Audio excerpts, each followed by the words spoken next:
Grace. I'm a trainer for IMSE, and we're making this video because we want to show you how to work with your students virtually.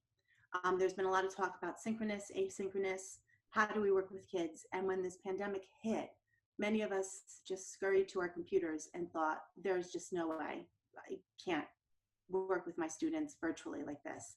But we figured it out, or we're figuring it out. And we can still keep the integrity of Orton-Gillingham and make sure that we teach it with fidelity and make sure that we meet the needs of our students, whether we're tech superstars or not. So that's what this video is mostly for. You don't have to be a tech superstar. You just have to be willing to get on with your students and keep working with your students.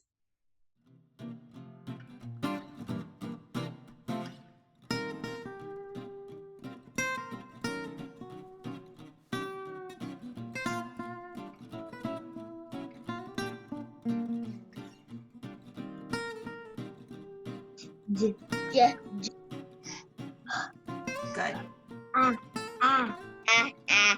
A. Good. We also have on our IMSE Orton-Gillingham YouTube page a tutorial on how to make the slides. So if you're unsure how to go into Google and make the slides, you can go to our IMSE Orton-Gillingham YouTube page and you can see that video and other videos as well.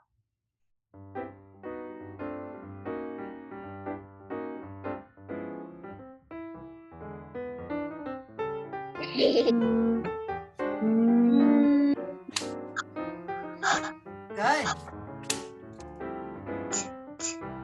Can you jump the hand gesture? Yeah. And then what? I. Good.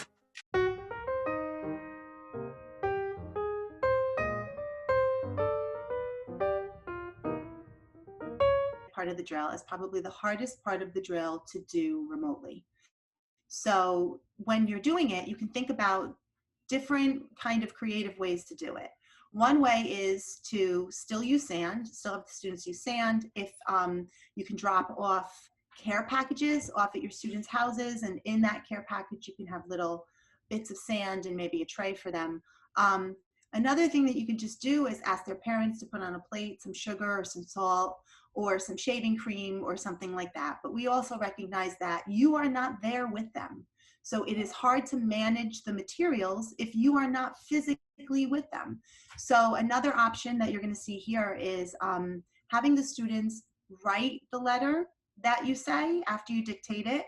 They show you the letter that they've written. You can check their formation. You can share with them formation directionality slides if they're having an issue with writing the letter, and then they can take their finger as the last step and trace it on a piece of crumbled up tinfoil that the parent can easily grab out of their kitchen. Says, He said. yep. He said. Yes, very good. Okay, Layla, go ahead now. Trace it on with your finger. B, and that's just so that you feel it. Okay, Kaylin, can I see yours?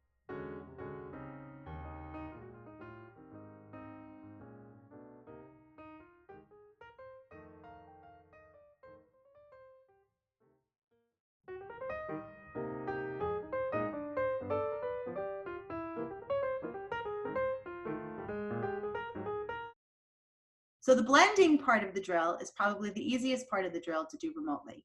You can do what I'm going to show you, where you have slides in Google and you can just grow the slides. I did it from my iPad, so when I shared it with the students, I was able to just expand and grow the cards, as you'll see. But if you're sharing from your computer, you can also just use your cursor and have your cursor point along.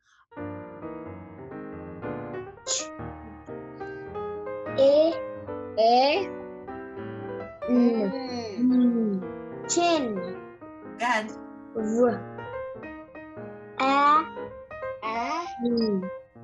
Put it together. Ram. There's also the option of, if you're thinking about asynchronous work, sharing in Flippity. Flippity is a great free website that will give you templates to Google Slides, and you can make a randomness type activity and put whatever concepts you're working on with your students in the Flippity, and then your students can practice that either on their own. Some of my students like to use the Flippity and then write down words that they've made, and then when we get on, they read to me the different combinations that they made. So there's lots of possibilities with Flippity.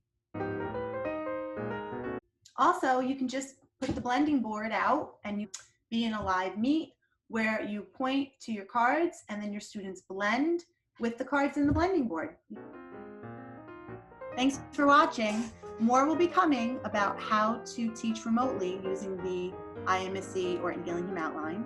And you can also check out our IMSE Orton-Gillingham YouTube page for quick videos, quick ideas on what you can do with your students.